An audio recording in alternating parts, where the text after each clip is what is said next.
It's not exactly a stretch to say that in competitive Pokemon, stall is the most hated strategy of all time. But it has a pretty long and complicated history, so I will be giving a very brief summary of it, generations 1 through 9, throughout really just the OU tier. Also, I'm going to be doing a lot of research for this video because I wasn't there to experience firsthand these metagames because I wasn't alive for a lot of them. But first, we have to define what stall is. Now, you might think anybody watching this video obviously knows what stall is, but honestly, there's a lot of people who have been around competitive Pokemon for a while who don't really seem to understand what stall is. I know it sounds ridiculous, but I swear, people will see one Blissey on a team and they'll just scream stall. People see one Skarmory on a team and they just start pissing themselves. So real quick, stall is a strat where the team as a whole is designed to win via mainly things like status conditions, hazards, draining power points, and having Pokemon who have high HP and defense stats, whose main function is to wall your other Pokemon or more or less perfectly counter them, and generally make it very difficult or straight up impossible to kill your Pokemon. Having a Blissey on your team or a Chansey does not make it stall. Having one Skarm on your team does not make it stall. Having both a Blissey and a Skarm on your team does not make it stall, because your team as a whole, not just two of them or even a half of it, your whole team has to have those things that I mentioned as a purpose. It has to be the main goal of your team. Stall games usually go for a very long time because stall is a playstyle which is pretty time consuming and methodical, I guess you could say. And generally, depending on the generation, which is something we'll see, it can be good because if a stall team is very well constructed and the player is good, it can seem pretty much foolproof and almost impossible to break. So let's start with generation 1, obviously. So traditional stall as we know it now doesn't really exist in generation 1 because the game mechanics were so odd. For example, one thing that made stall kind of hard to exist is the special stat. The special stat accounted for what is currently known as special attack and special defense. So take a Pokemon like Chansey that we know today as pretty much the face of stall. It wasn't actually known as a stall Pokemon back in Gen 1. It was more of a tank since its 105 special defense stat was also its special attack stat. So as funny as it sounds, it was a kind of offensively oriented and menacing Pokemon. All you need to do is look at the movesets people have made for Chansey. They're not exactly moves that she would be running today, or Blissey for that matter.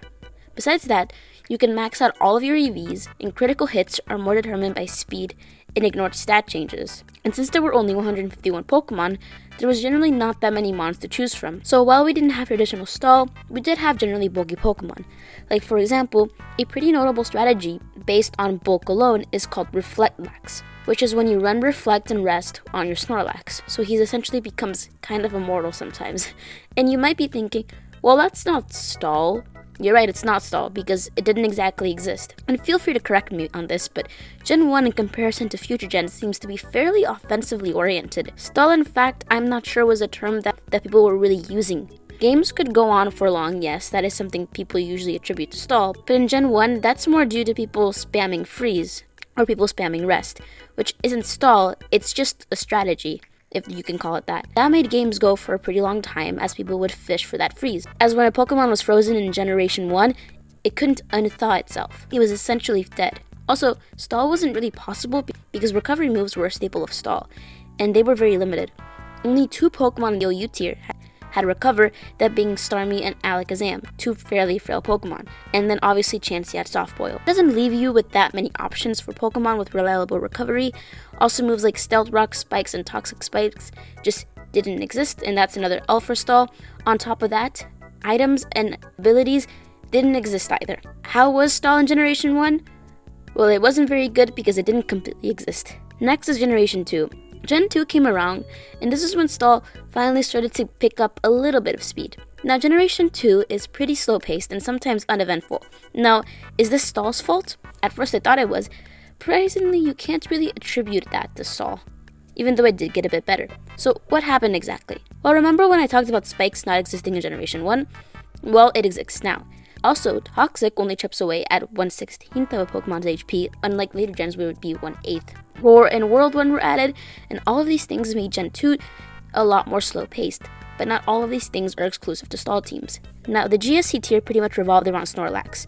Snorlax was really good in Gen 1, but in Generation 2, he was just that much better. Snorlax's nature is a very bulky Pokemon that can dish out a major amount of damage, Its mere presence made it so the fact that Pokemon that resisted Normal and Explosion were very, very valuable, just because they were a good matchup against Snorlax.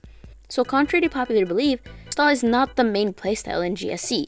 The slower nature of Gen 2 OU is more due to the fact that Pokemon tend to be bulky with the lack of super hard-hitting Pokemon. Not saying Stall doesn't exist at all, but I feel like the sentiment has very much been exaggerated. So what was Stall like? Well, the main Stall Pokemon were Blissey, Suicune, Skarmory, Umbreon, and Fortress. The primary role of Blissey is obviously to tank hits and heal its teammates, and its status conditions. And while the main moves are Ice Beam, Thunder, Seismic Toxic, Soft Boil, and Heal Bell, Reflect, and Light Screen, Blissey is very much more of a stall Pokemon now because in comparison to Chansey in the last generation, her special attack and special defense are now 2 different stats, so it can't hit as hard anymore. Next, Suicune. Suicune was definitely the tankiest of the legendary cat/dogs, I don't really know what they are, but Suicune has an excellent mono water typing. That's part of the reason it was so great. Suicune has great defensive stats. It almost always ran a combination of Surf, Toxic, Rest, Sleep Talk, and or Roar. While in the future, Suicune is much more known as a special wall, here it's kind of both, but specifically a great physical wall because Grass and Electric aren't great physical offensive typings. It was a great wall against Snorlax, Marowak, and Machamp, and while it's not the best form of reliable recovery, Rest was a great way to get rid of Toxic. Now time for Umbreon, third favorite evolution, my first and second are Vaporeon and Sylveon. It's definitely on the bulkier side when talking about the 3 evolutions, since it's pretty reliable, both special defense and physical defense wise. Umbreon was really one of the poster boys of Stall, and its move pools consisted of Pursuit, Toxic, Rest, Sleep Talk, Moonlight, and or Charm. I know Charm might seem like a very random move, or that it might be on the usually useless move section on Showdown, but in this situation, it worked quite well. Setup sweepers, like Snorlax, were infamous in GSCOU for running the tier, and Attract helps to mitigate that. Pursuit is also a newly added move at this point, as the Dark and Steel type were added because Psychic types were completely OP. So having this move to combat Psychic types made him inherently very valuable, even if his attack stat was pretty low. That's how strong Psychic types were. So Pokemon like Exeggutor, Gengar, and Mischievous had to watch out for him. The reasons he was so successful was because he had great synergy with spikes. What I mean by that is, for example, the best Rapid Spinner user was Starmie, but Starmie is a Psychic type, which means that she is a great target for pursuit. Meanwhile, Umbreon is not weak to that. So that's it for Umbreon. Next is Skarmory. So Skarmory is the best physical wall in GSC, and maybe in all of Pokemon honestly.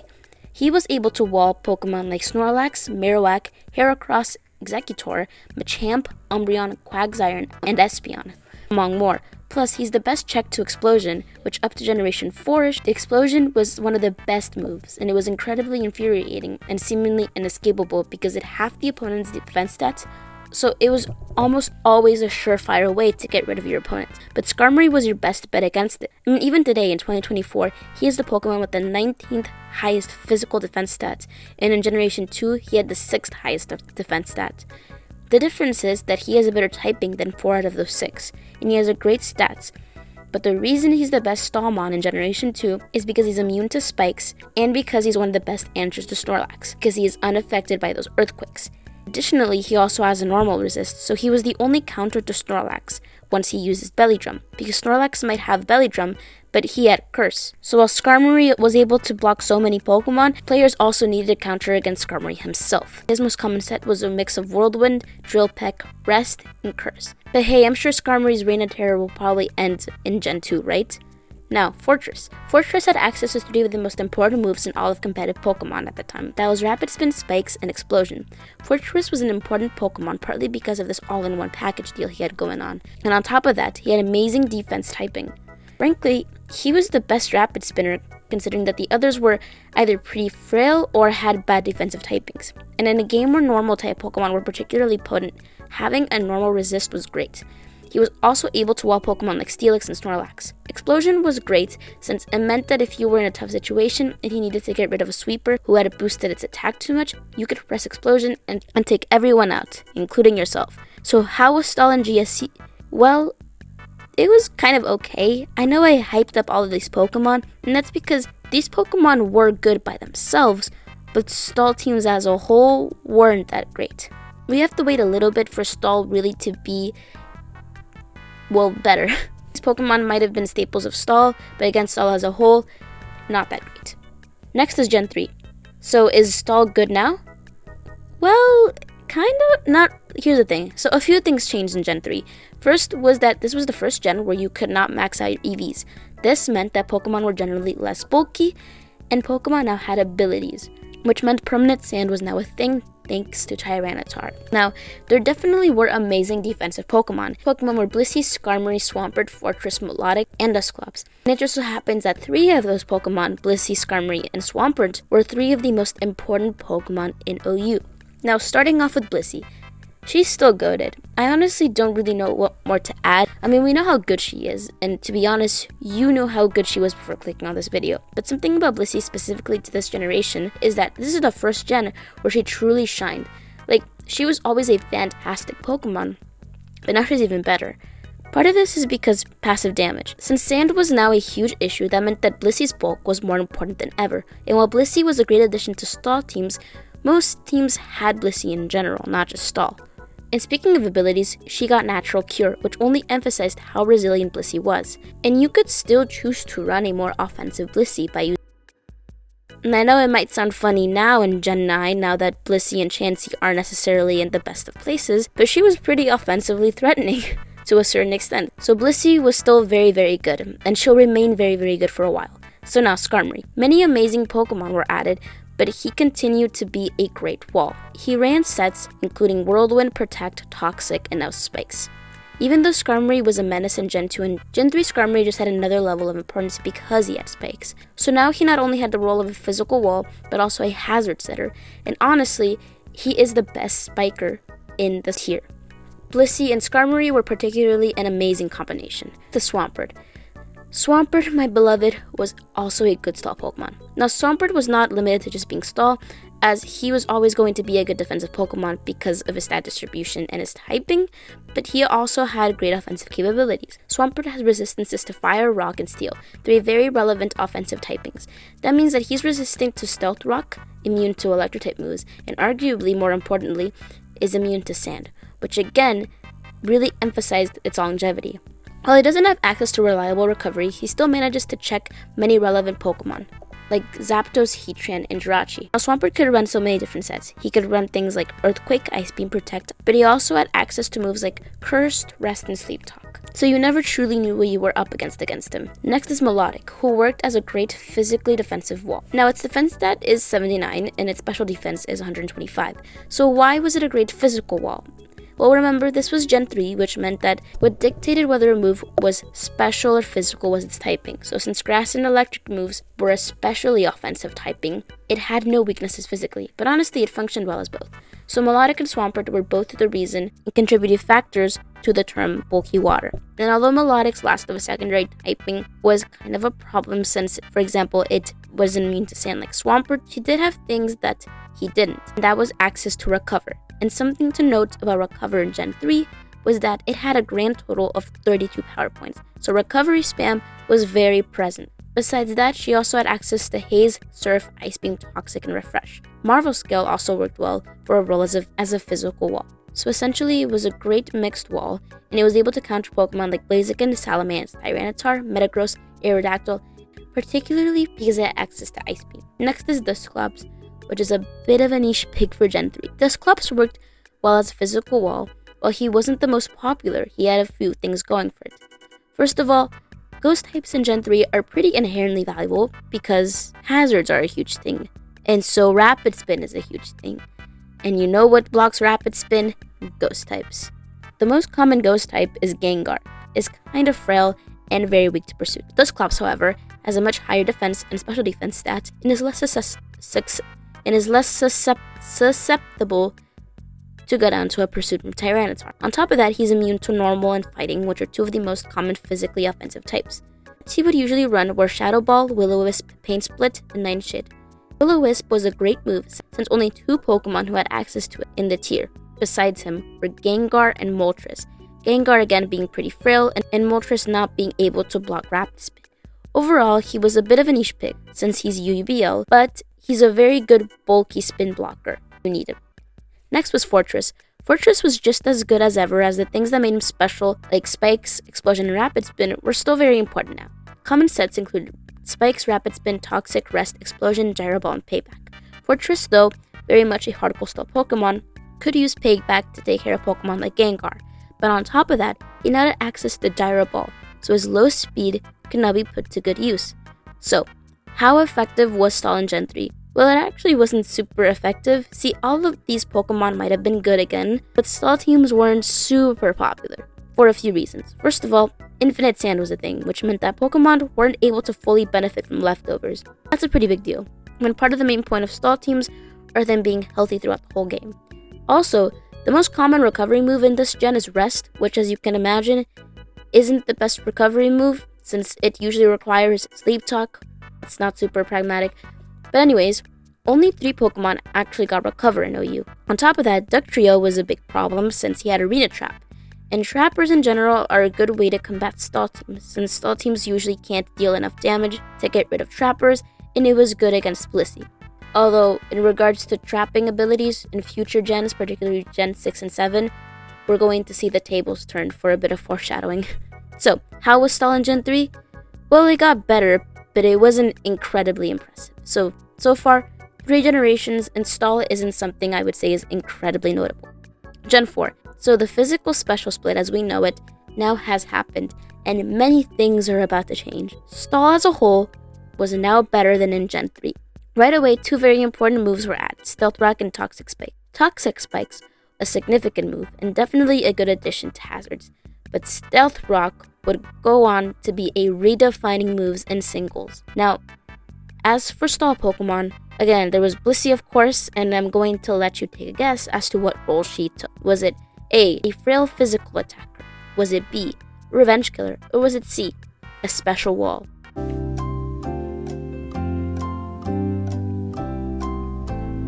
Well, if you picked C, then you were right. She's a special wall, and boy was she good at it. Except there's one thing that Blissey has in this gen that she doesn't have in the other gens, and that is Stealth Rock. That's one of the most important moves that has been introduced, and Blissey now has it, because I guess she just needed help.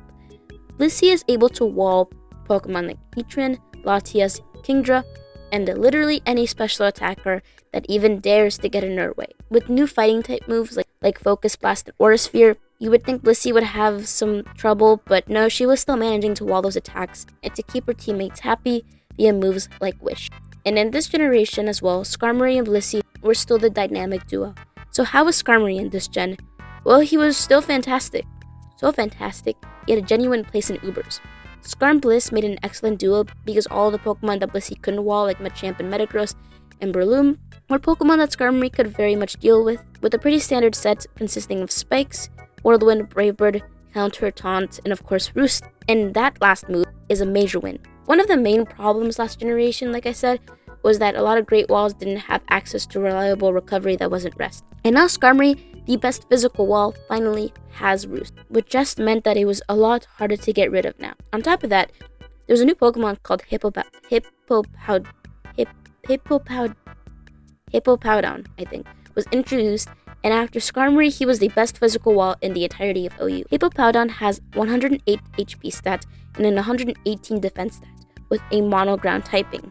He was another bulky mon with access to Stealth Rock, and usually ran on top of that things like Earthquake, Slack Off, Roar, and Ice Fang. Having Hippowdon around was great, because it was immune to one of Skarmory's main weaknesses, the Electric type. Particularly, it matched up pretty well against Skarmory's arch-nemesis, Magnezone, as long as he didn't use Magnet Rays. Besides that, it managed pretty well against Pokemon like Tyranitar and Lucario. It was also, besides Tyranitar, the only Pokemon with Sandstream available, which meant that just by hitting the field, it was going to be causing damage. And although my preference is to just invest in his physical defense, if you choose to invest, although if I'm going to be honest, I'm not very good in Gen 4, so you probably shouldn't listen to my recommendations, but if you chose to invest in special defense, which many players did, he would be a lot more of a complete wall and would be able to live things like super effective special attack. Meanwhile, still being a good physical wall, because even without investment, those stats speak for themselves. Next is another fan favorite, Gliscor, the new evolution to Gligar. Now, this is a pretty toxic kill Gliscor, so his only ability was Hyper Cutter, but he was still very good. Gliscor was a very good stall mon, but he also had amazing offensive capabilities. Gliscor was good on stall teams and could be a stall breaker, so funny how that works out. He was great for switching into common electric, fighting, and ground type moves. It was pretty versatile, being able to run moves like Roost, Knockoff, Earthquake, Toxic, and Stealth Rock, or full-on offensive sets that aren't too relevant to this video. On top of that, Hypercutter was good to stop the common Intimidate spam, Spike Gyarados or Staraptor. But just between you and me, if a Gyarados does switch into your Gliscor, you're probably better just switching out the Skarmory. Next is Cresselia. Cresselia is a bulky Psychic type Pokemon, and while she could technically do many things, her main thing was setting up screens. What set her apart in Gen 4 was her ability Levitate, because spikes are still very much a threat, obviously. Her main set constitutes of Light Screen, Reflect, Moonlight, Thunderwave, Toxic, Ice Beam. She's pretty much a Lugia for the OU tier, and that's reflected in the fact that her and Lugia pretty much both age like milk in the competitive scene. So she's there to make sure that things don't get too out of control, with mainly physical threats. She was good at this, and she even had a spot in Uber tiers. Next is Tentacruel. Now Tentacruel has been around since Generation 1, but it's only now that it was being used in stall teams. The reason being that in Generation 4, it finally got Toxic Spikes. Tentacruel was now a Pokemon that could put up T-Spikes and absorb it. Tentacruel used to suffer from its Psychic type weakness, but now that the Psychic type wasn't nearly as good as it was in past generations, it can breathe a little easier, particularly on stall teams. It was able to use its 120 special defense stats to use, while in past generations, it was known a bit more as a sweeper, and although it could still do that, it would use its defense stat to more use. Moves that it often used were knockoffs, T-Spikes, Rapid Spin, and or Surf. Generation 4 was a particularly good generation for Tentacruel, as it was even used as a lead in Ubers, pretty much for the same reasons that it was used in the OU tier actually. Next is Swampert.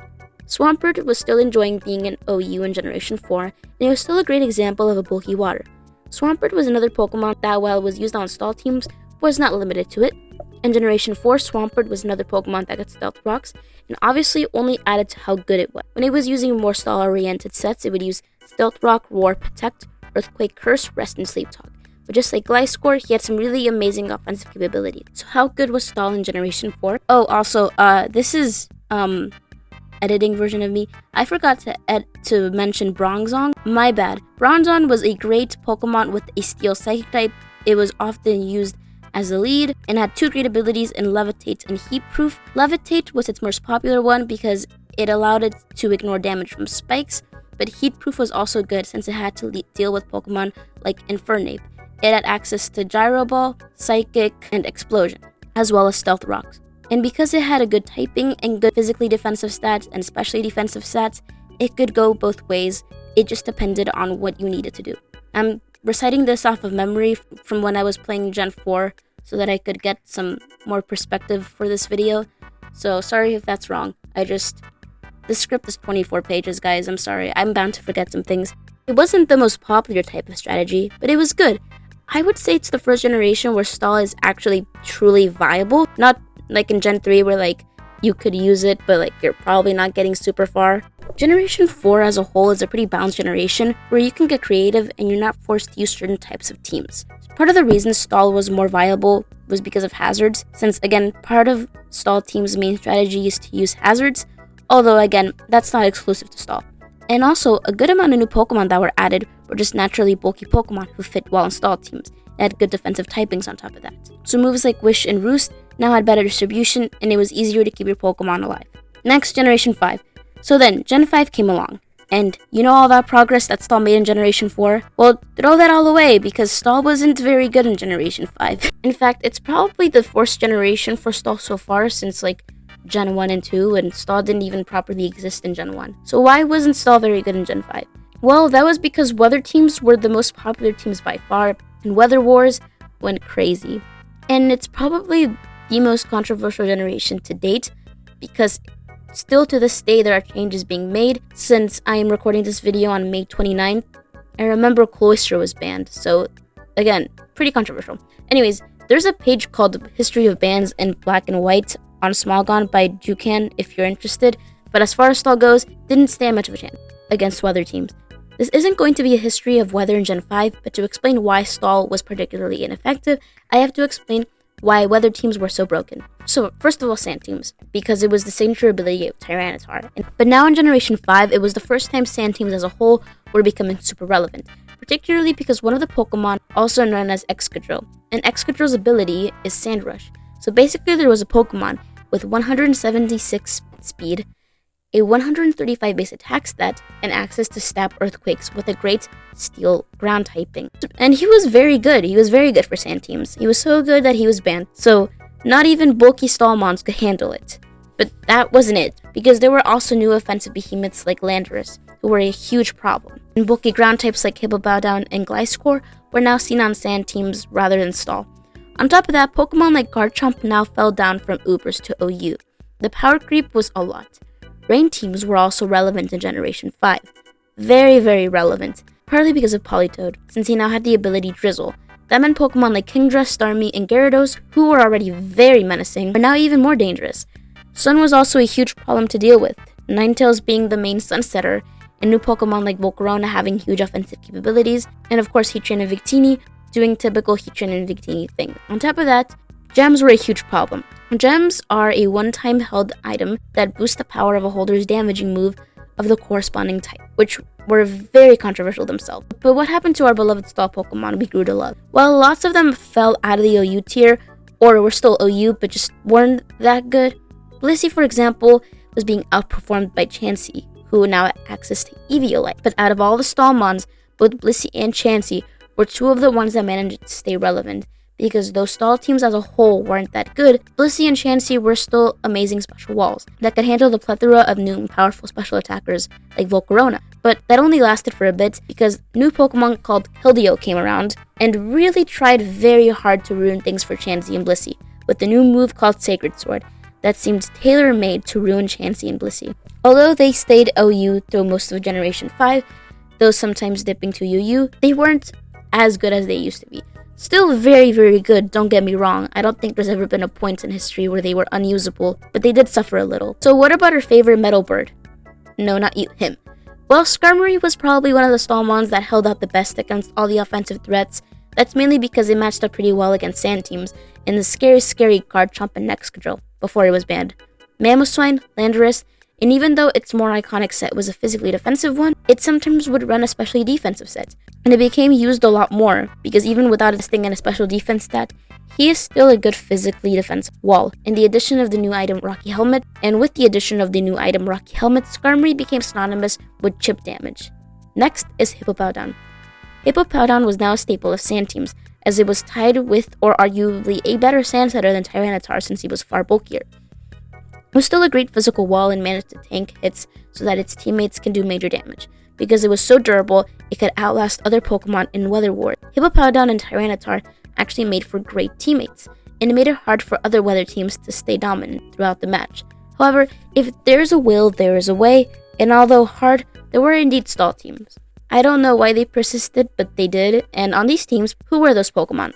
Although I would like to make clear, these Pokemon were not only used on Stall teams, as is true for the entirety of the video. The most notable Pokemon I want to talk about is Ferrothorn. Ferrothorn is an amazing Pokemon, just cream of the crop. Ferrothorn was definitely not limited to Stall, but whether it was on Stall or any type of team, particularly rain teams, Ferrothorn would run very similar sets, including Spikes, Knockoff, Leech Seed, Gyro Ball, Power Whip, and Stealth Rock.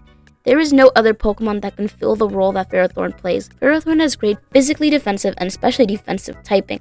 It packs Dragon, Water, and Electric resistances, among others, and it just dishes out chip damage like there's no tomorrow, via its ability Iron Barbs, and of course its item Rocky Helmet, although he can run leftovers.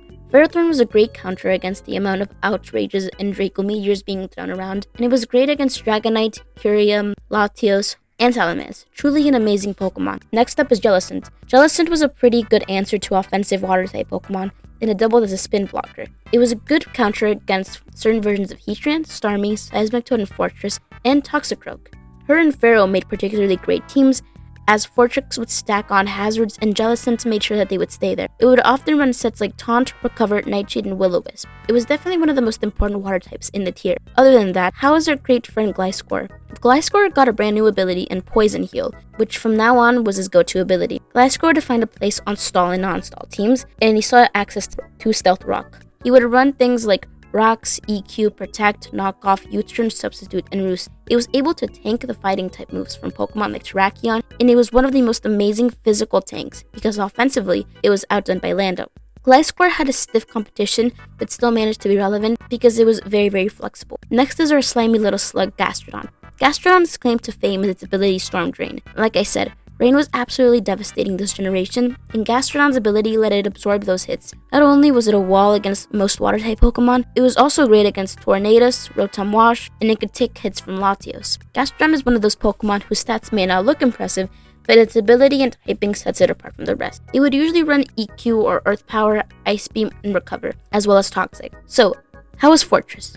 Well, if you expect Fortress to not be as good because of the arrival of Ferrothorn, then you would be right. He's still holding on, but Fortress is suffering more than its fellow stall titans Blissey and Skarmory, as it was the last generation to be OU to date. It was still in its typical Fortress behavior, stacking Hazard, rapid spinning, and exploding, although with less power because Explosion was now nerfed. But there were new spin blockers and Pokemon that had access to spikes, so it was becoming outclassed, and it wasn't very good anymore. It suffered from Rocky Helmet users, and the fact that it wasn't able to put much offensive pressure on its opponents was to its detriment. And last but not least, Tentacruel. Well, even though Tentacruel had good offensive capabilities, what more or less characterized it was Toxic stalling the hell out of its opponents. The most common set was Toxic, Spike, Substitute, and Protect, as well as Scald. Tentacruel is kind of interesting because in Generation 5, when a lot of stall Pokemon and stall teams were suffering a lot, this is when Tentacruel was at its most stall-like. It's probably the best it's ever been. So, how good was Stall in this generation? Well, it took some steps back from its progress it made at Gen 4, and even though Sand Stall and Rain Stall were a thing, Stall as a whole wasn't that good as it was in the past generation because of major power creep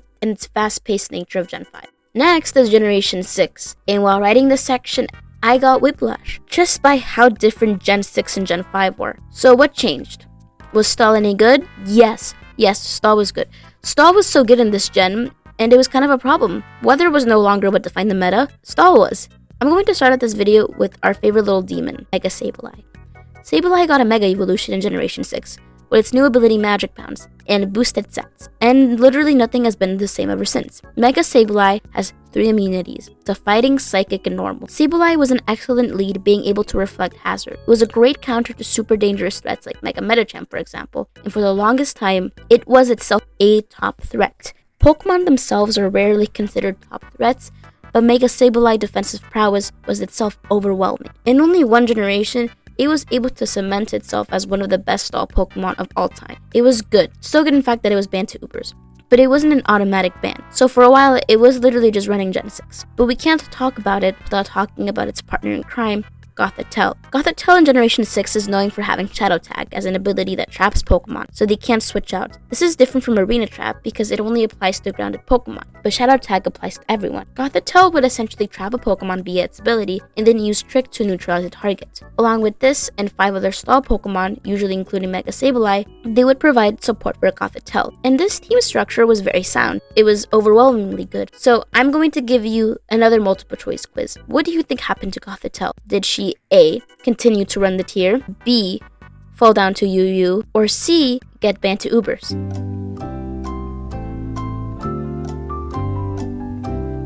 If you guessed C, you're correct. She got banned to Ubers. See, this was a huge problem. The metagame was not balanced. You need to be able to have some creativity with team structures, but Stall was way too overpowering. That left you with 2 choices. Were you going to run Stall, or were you going to overprepare for Stall teams, but then in turn, become far more vulnerable to teams that weren't Stall? So it was banned, and after those 2 Pokemon was banned, things calmed down a little. But there were still other Stall Pokemon. So who were they? Well, they mostly consisted of Chansey, Amoonguss, Clefable, Ferrothorn, Gliscor, Hippowdon, Rotom Wash, Slowbro, Tangrowth, and Skarmory. Well, let's get this out of the way. Chansey, how good was she? Was she restored to her former glory? Hell yes. Although she was never really bad again. So, given the fact that Chansey wasn't able to bask in her usual glory last gen, she was very happy with this gen, now that sand and weather wars and rain was more or less a thing of the past. Chansey took on literally any special attacker who can get in her way, like Serperior, Mega Charizard, Y, Volcanion, Zapdos, Volcarona, both forms of Kyurem, along more. Blissey would run her usual set of Wish, Soft Boil, Seismic Toss, Heal Bell, Toxic, Thunder Wave, Stealth Rock. She's the queen of stall. I think you know the drill. As I'm writing this, I am on page 16 and I'm getting tired of talking about her. So Skarmory, how good was he? He was good, big surprise. He was one of the best Pokemon, as he was a great counter to Pokemon like Mega Pinsir, Excadrill, who was now unbanned, and Mega Lopunny. His defensive typing was still as amazing as ever, and would either run Leftovers or Rocky Helmet. I am also tired of talking about him. He is a fantastic Pokemon, and I am moving on. I want to talk about everyone's favorite parasitic mushrooms, Amoonguss. Amoonguss was introduced in Generation 5, but in Generation 6 is when he really started to thrive. Amoonguss had an amazing ability in Regenerate. It was a great physical wall, usually running Rocky Helmet to get chip damage in. He would often run things like Black Sludge as well, and moves like Spore, Giga Drain, Clear Smog, Sludge Bomb, Synthesis, or some variant of Hidden Power. It was a particularly good counter against Keldeo and Azumarill. It was a good Pokemon who may or may not make you rip your hair out. So it's time to talk about our third favorite pink block, Clefable. And I'm going insane. Clefable has two abilities that you may or may not know, called Unaware and Magic Guard. Now, to be clear, it did have Magic Guard before, but this was the first generation where it really made its presence known in the OU tier as a stall Pokemon. Because in past gens, it was actually pretty offensively oriented. But what changed? Well, it was its fairy typing. So what did Clefable actually do and run? See, that's a trick question because she ran everything. Clefable has always had an amazing move pool, but we'll focus more on the stall ones. Clefable could run literally anything and invest literally anywhere because she is more or less a blank slate. So she could run Calm Mind, Thunder Wave, Toxic, Soft Boil, Moonblast, Ice Beam, Flamethrower, Stored Power, Seismic Toss, Wish, Healing Wish, etc., etc. Clefable did not have a specific role, and it more or less can fill whatever hole you have on your team if you have one. It had many different variants, and it was pretty versatile, so it could keep your opponent guessing. And although most Pokemon would run Magic Guard, you could surprise your enemy by using Unaware, and that's just another thing that makes Clefable that much more unpredictable. Next is Ferrothorn. He was good. He was very good. His sets did not change dramatically from the last generation, so it mainly consisted of Leech Seed, Gyro Ball, Protect, Stealth Rock, Thunder Wave, Power Whip, and Spikes. Ferrothorn was possibly the best physically defensive Pokemon of this generation, giving Skarmory a bit of a run for his money. While Ferrothorn at first was seen as mainly a spike-setting machine, he would later run sets that didn't include hazards, because that's how good his defensive typing was. He was able to counter Pokemon like Azumarill, Aegislash, all the variants of Greninja, and Mega Gyarados. He was so good he was often included in Uber teams. I would know, I used them a lot in Ubers. He was so popular that Pokemon would often use moves like Hidden Power Fire exclusively for Ferrothorn. Next is Gliscor. Last time we saw Gliscor, he was commonly included in sand teams. So how is Gliscor doing now? While still capable of running both offensive and defensive oriented sets, those sets commonly included Roost, Protect, Stealth Rock, Earthquake, Knockoff, and Toxic. But at this point, many people were using Swords Dance sets and using him more as a stall/wall breaker than anything. He was a good answer to Pokemon like Excadrill, Heatran, and Tornadus. Next is Hippowdon. He was still a powerful defensive Pokemon that enjoyed having a monoground typing. His sets stayed pretty similar, consisting of Stealth Rock, Earthquake, Slack Off, and Toxic. He was a great Stealth Rock setter since many of the new Pokemon were Stealth Rock weak, including the almighty Charizard and Volcarona. He was a great Whirlwind user, so he could prevent setup sweepers from getting out of control. Although Hippowdon would fall down to UU at some points, he would make returns to OU, since he was able to wall powerful Pokemon like Talonflame and Garchomp. Next is our favorite appliance, Rotom, who was now a water type. Rotom Wash was a great physical wall because of its typing and ability. It would commonly use sets like Will-O-Wisp, Volt Switch, Hydro Pump, and Pain Split, and Thunder Wave. It was the ultimate pivoting Pokemon with its ability to tank hits and neuter physical attackers with Will-O-Wisp. It was an excellent check to Pokemon like Tornadus, Excadrill, and Heatran. And honestly, the momentum that Rotom Wash offered teams in the form of Volt Switch is amazing for any team, but especially for stall teams. And I would say that he's the best Will-O-Wisp user in the tier. Next is Slowbro, who for the first time is an OU. He tends to have a reputation for being a great stall Pokemon, but this is the first generation that he's actually an important Pokemon of the overuse since Generation 1. Slowbro is an amazing Pokemon in both forms, Mega and Non-Mega, but Non-Mega Slowbro is an excellent Leftovers and Rocky Helmet user. It's a great counter to menacing Pokemon like Mega Lopunny, Landorus, Garchomp, and Talonflame. It ran sets like Scald, Toxic, Slack Off. It was able to use its ability Regenerator in a very efficient way to stall out its Pokemon by tanking hits and switching out, much like Amoonguss. Another great thing about its ability is that you can benefit from Regenerator while holding the Mega Stone, and then Mega Evolve when it's the right time. Mega Slowbro himself has a huge physical defense stat of 180, although many people choose to run non-Mega Slowbro over his Mega form. If you do want to run Mega Slowbro though, you would run similar sets, but usually include Calm Mind. This would then make a good way to check Clefable, particularly by using Psyshock. Next is our favorite ball of wires in the form of Tangrowth. Tangrowth was given the ability Regenerator, and it's an amazing physical wall, a feat otherwise thought impossible for a mono grass type. It was a Pokemon who stayed in against Ferrothorn and Clefable and even Mega Altaria. Though you might think this is weird for a monograss type, her stats really backed it up. It would even end up being a good mixed wall with an Assault Vest. Depending on the sets, it would run things like Sleep Powder, Giga Drain, Sludge Bomb, Leech Seed, Knockoff, Earthquake, and some variants of Hidden Power. Its move pool really shined through because with these moves, she can pest her opponents enough. It would commonly run Leftovers and Rocky Helmet or Assault Vest depending on which threats you wanted her to take on. Because although her special defense is very low, Assault Vest allows her to be bulky enough to take Pokemon on like Keytran, surprisingly. So how good was Stall? It was very good pre-Sableye and Gothitelle, way too good that it got those two Pokemon banned. And it was very unhealthy. But post-ban, things calmed down and it was good. No longer terribly overwhelming, but good. Next is Generation 7. So we just talked about Sableye and trapping Pokemon and how it became a completely broken strategy in Generation 6. So you would think the lesson would be learned in Generation 7. Well, pretty much what happened in Generation 6 happened in Gen 7, and I don't feel like repeating everything, but essentially the same stall structures involving trappers that were overpowered in Gen 6 were overpowered in Gen 7, and trapping abilities as a whole were banned after some weeks of chaos, and history repeating itself. So now that we got that out of the way, how was stall Pokemon in Gen 7 after the ban? Well, the main Pokemon for stall in Generation 7 were Toxapex, Blissey, Skarmory, Celesteela, Clefable, Ferrothorn, Rotom Wash, Mega Sableye, Tangrowth, and Quagsire. Let's start off with the new Pokemon Toxapex. Toxapex is the best defensive Pokemon introduced since Ferrothorn in my opinion. We've had mixed walls in the past like Tangrowth, Ferrothorn, or Bronzong, but Toxapex was on another level. Toxapex has similar walling capabilities to Ferrothorn, but it doesn't have quadruple weaknesses to common offensive typing. Toxapex had the ability to wall almost anything under the sun, even if it had a weakness to it. For example, it could infamously tank an Earthquake from Landorus T. So I'm going to list the Pokemon that it can take on. Azumarill, Charizard, Greninja, Mega Gyarados, Keldeo, Komomo, Mega Lopunny, Scizor, Magnira, Volcarona, and more. If you heard all of that and thought, well, that sounds like the best offensive Pokemon in the tier, then yes, you'd be right.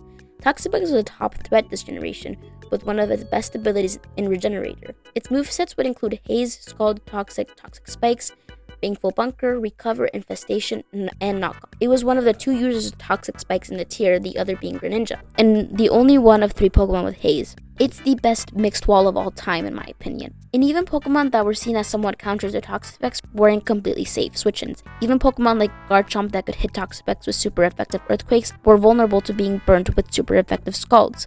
Besides that, so now let's talk about Mega Sableye, who is now unbanned. But just because he was unbanned doesn't mean that he stopped being a threat.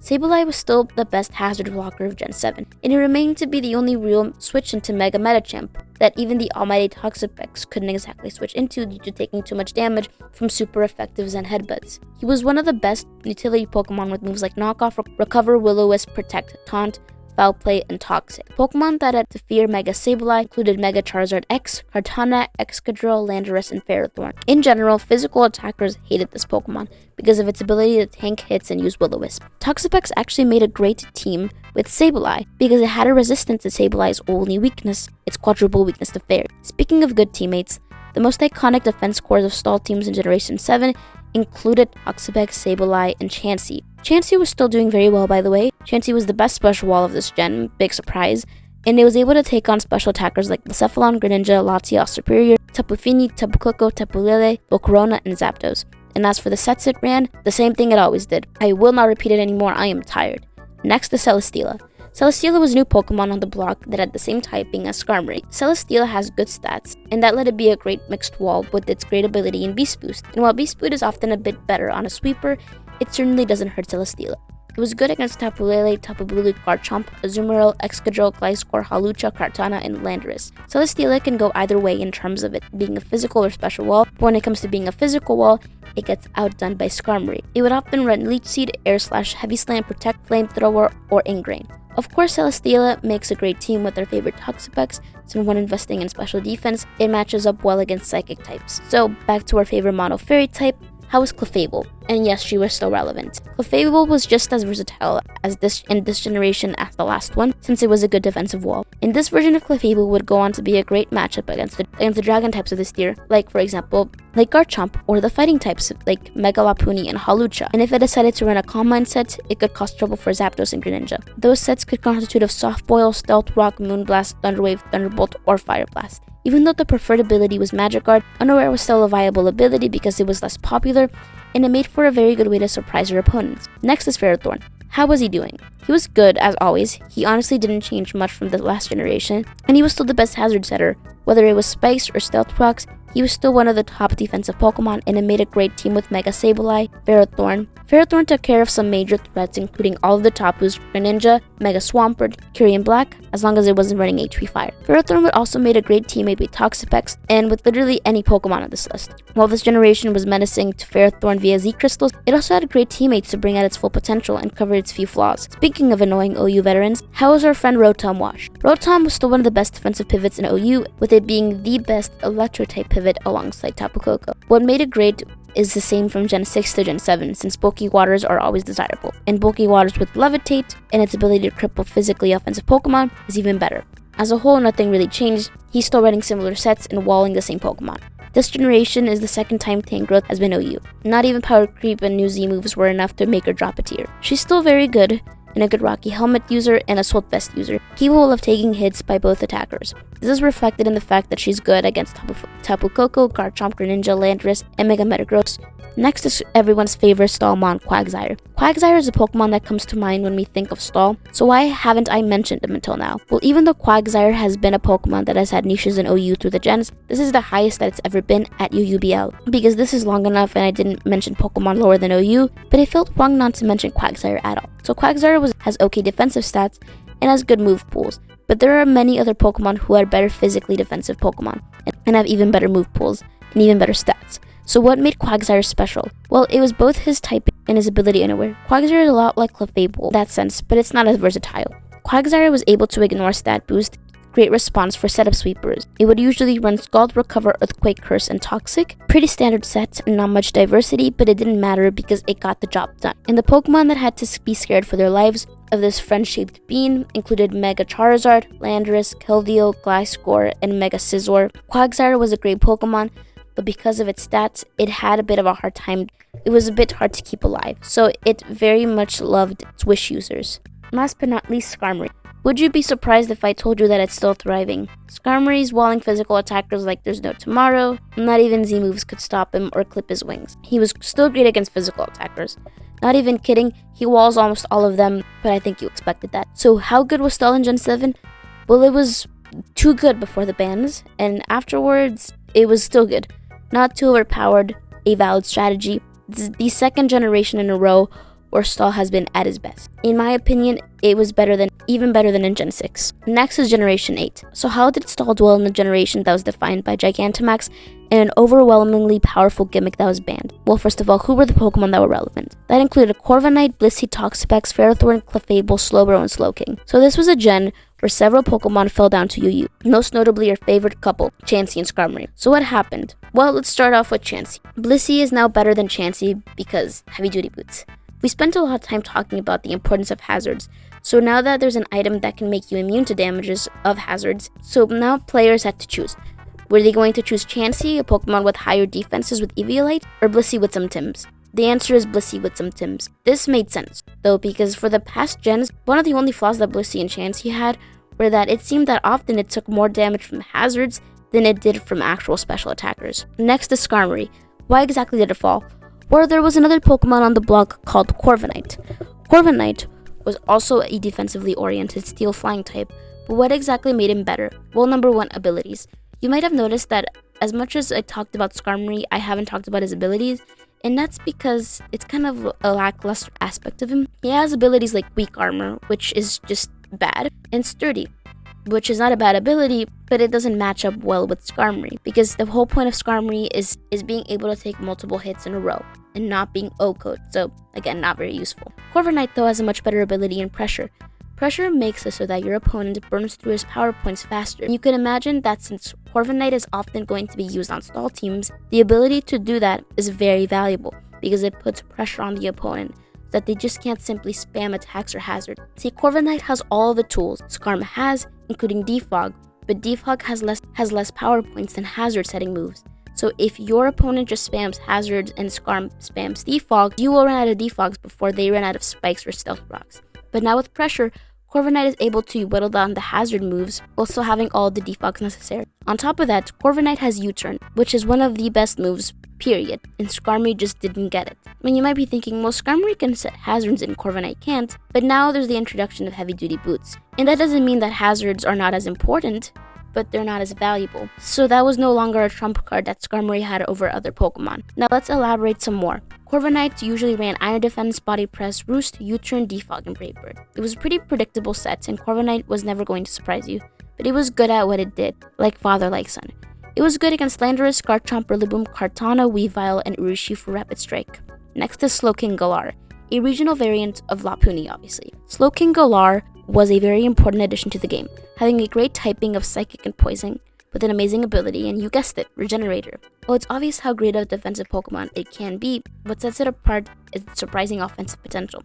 One of the moves that it had access to was Future Sight, which was a great lure to bulky Pokemon like Toxapex, who could usually take any hit. It was very versatile as a wall, as yes, you could run the almighty heavy-duty boots, but you could also run Assault Vest, making it bulkier. And although it did have access to reliable recovery, thanks to Regenerator, it didn't necessarily need to run Slack Off. On these Assault Vest sets, it would usually run Future Sight, Psychic, Ice Beam, Fire Blast, Scald, Psych Shock, and Sludge Bomb. Galarian Slowking was good against Toxapex, Ferrothorn, and Corviknight. It was a great defensive Pokemon who was great against other defensive Pokemon, so of course it was ran on a variety of teams. Speaking of those Pokemon, how is Toxapex doing? Well, she is, of course, still doing very well. With new and powerful Pokemon being introduced, Toxapex was there to meet them happily. Toxapex was still the same nuisance that it was last generation, being a great matchup against Barraskewda, Rillaboom, Urshifu, Volcarona, Weavile, Tapu Fini, Kartana, and although sure it wasn't a perfect matchup to every single physical attacker, she could live many super effective hits and get off Scald,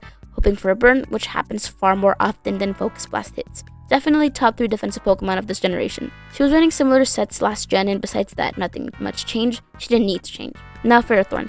Ferrothorn was an important Pokemon of this generation because he handled threats that not even Toxapex could handle herself, like Melmetal and Dracovish. This is due to the combination of both his typing and ability. First off, Dracovish. Dracovish was a menace that would go on to be banned to Ubers. With an ability like Strong Jaw and moves like Vicious Rend, he would go on to be a Pokemon that almost nobody could wall. But with huge defensive stats, resistances to water-type moves, Iron Barbs, and Rocky Helmet, he was really the only Pokemon standing in his way. On top of that, also that Melmetal was a huge problem. He has a huge attack stat of 143 and a move Double Iron Brash, which even Toxapex herself couldn't really handle. The only Pokemon who really could stand up against it was Ferrothorn, because when Melmetal would hit Ferrothorn with a Double Iron Brash, if Ferrothorn had a Rocky Helmet, it would literally take out half of his HP. It was a Pokemon that stall teams had a lot of trouble going up against, and Ferrothorn handled it calmly. It also handled Pokemon like Tapu Lele, Weavile, Tapu Fini, who would all take major hits from Gyro Ball. Now that heavy-duty boots were introduced, Ferrothorn would stray away from sets including Stealth Rocket Spikes, but that didn't really matter because he had also access to Knock Off. Next is Slowbro, who was an amazing defensive pivot. While he worked well against many of the new threats like Rapid Spin or Urshifu, the combination that made him great in this generation were 2 moves, Teleport and Future Sight. Teleport is a negative priority move that lets the user take damage for the move that its opponent is using, then it switches out. Combine that with Future Sight, which relies on you accurately predicting a Pokemon switching in and out beyond just the next turn, you have a Pokemon who is almost perfect for a game revolving around switching in and out. Other moves besides that he would were Scald, Body Press, and Slack Off. Next is Clefable. With new steel types like Melmetal being introduced and Bisharp rising to OU, you would think that she would have it rough, but she's still here. Clefable is still making use of her vast move pool. I don't feel like repeating all of this. So, real quick, Clefable was a great utility mod, being able to set hazards, use Toxic, Thunder Wave, and Soft Boil, or it could be used as a bulky special attacker with leftovers. And something to note is that now with heavy duty boots, you have more freedom to use Unaware Clefable, since your opponent has no solid way of knowing immediately if you're using a Clefable with boots or if you're using a Clefable with Magic Guard. So it makes for some really fun mind games. Pokemon it was good against were not limited to Dragapult, Buzzwole, and Corviknight depending on the set. So how good was Stall in Generation 8? You might think that the introduction of heavy-duty boots, making Pokemon less vulnerable to passive damage, removing Sea Crystals, and removing Megaforms would make Stall much better compared to Generation 9. But Stall wasn't significantly better, mainly because heavy-duty boots don't just benefit Stall teams, it benefits all Pokemon. Pokemon like Volcarona, for example, who were always very menacing, but were always super vulnerable to Stealth Rock and Spikes, now had less holding them back. Stall was still a perfectly viable strategy, just not as good as the past 2 generations. Next is Generation 9. Finally, we are almost done. How is stall right now in current Generation 9? Well, it's horrible. It's worse than Gen 5. It's not even a valid strategy. That's how bad it is. So why is that? Well, number 1, limited move pools. Toxic is not as common. Only 5 Pokemon in OU have access to Toxic, a notorious move used by stall teams. In Generation 8, there were 30. Not even Blissey and Chansey have it anymore. That has led Blissey to dip in and out of OU, and Chansey is now RU. Recovery moves, also very important to stall teams, now have been cut in half, all the way to 8 power points. Moves held commonly by stall Pokemon like Scald are no longer moves in the arsenal of Pokemon like Toxapex. There are currently only 2 Pokemon in OU with Scald, Walking Wake and Olomolola. In Generation 8, however, there were 10. This generation has been a huge talking point regarding power creep. In the forefront of all of this are Pokemon like Toxapex, Slowbro, and Rotom Wash, who have fallen to tiers like Yu-Gi-Oh! Or lower. Balance and weather teams are really the most viable thing right now, and although there are those Pokemon like Clodsire, Dondozo, and Garganacl that would normally fit great in stall teams, stall isn't being used because it's just been nerfed too much. There has been stall teams that have been successful, like Super G Money's team, that was notorious for peaking at number 2 in the leaderboard, but that is an unbelievable exception and not the norm. So that concludes this video. I know that I could go more in depth in Generation 9 specifically, but I don't want to because I am tired. If I've learned something is that for a playstyle that is so vehemently despised, it was really only valid for like 4 generations so far. I feel like the hatred for it is really exasperated, but the fact that for 2 generations in a row stall was such a problem, I think was part of the reason people hate it so much. They just have PTSD from it. There are definitely flaws in my research. I wasn't alive / even literate for around most of the time where these metagames were thoroughly thriving. I'm too young for that, so I was digging around for any information. I don't think I have anything to add other than that. Thank you for watching it. If anybody has had the willpower to actually watch it, this was 27 pages long. Times New Roman.